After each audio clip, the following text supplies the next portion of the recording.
Question ध्यान से देखिए, सितंबर 2024 का ये क्वेश्चन है और इस क्वेश्चन में पूछा जा रहा है identify the main pre occupations of qualitative research.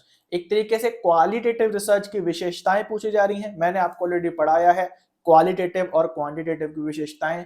In fact कई सालों से मैंने आपको पढ़ाया हुआ है और आज तक ये बहुत ज्यादा रिलेवेंट है। अगर आप कोई भी बुक वगैरह रेफर कर रहे हैं तो मैं ये 90% गारंटी से कह सकता हूं कि उसमें आज तक क्वालिटेटिव और क्वांटिटेटिव को बहुत प्रॉपरली कभी दिखाया ही नहीं गया होगा।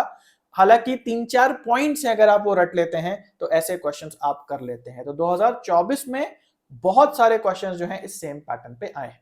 तो यहां पे आपको क्वालिटेटिव रिसर्च की विशेषता जो है निकालनी है। तो यहां पे अगर हम देखें तो यहां लिखा है एम्फेसिस ऑन प्रोसेस, की प्रोसेस पे जोर देता है। फिर emphasis on generalisation, emphasis on context and emphasis on description. तो यहां पे ध्यान से समझ लीजिए, जो जनरलाइजेशन शब्द है वो क्वालिटेटिव से नहीं जुड़ा है, ये क्वांटिटेटिव से जुड़ा है। जबकि क्वालिटेटिव रिसर्च जो है ये जनरलाइजेशन पे काम ना करके रियल लाइफ सिचुएशन या जो गिवन कॉन्टेक्स्ट है उसने काम करती है। तो अगर आपने पढ़ा होगा मेरे से तो आपको समझ में आ रहा होगा मैं क्या कह रहा हूं, क्योंकि 4-5 शब्द हैं वो अगर आप समझ जाते हैं क्वालिटेटिव से क्या जुड़े हैं, क्वांटिटेटिव से क्या जुड़े हैं, तो आपके लिए ये क्वेश्चन बहुत ज्यादा इजी हो जाता है।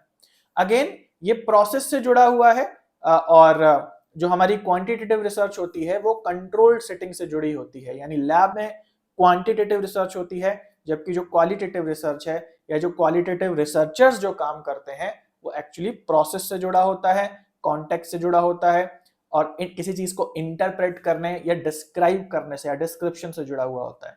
तो यहाँ पे बी ऑप्शन केवल गलत होगा, ए सी डी सही हो जाएंगे, यानी फोर्थ ऑप्शन करेक्ट है।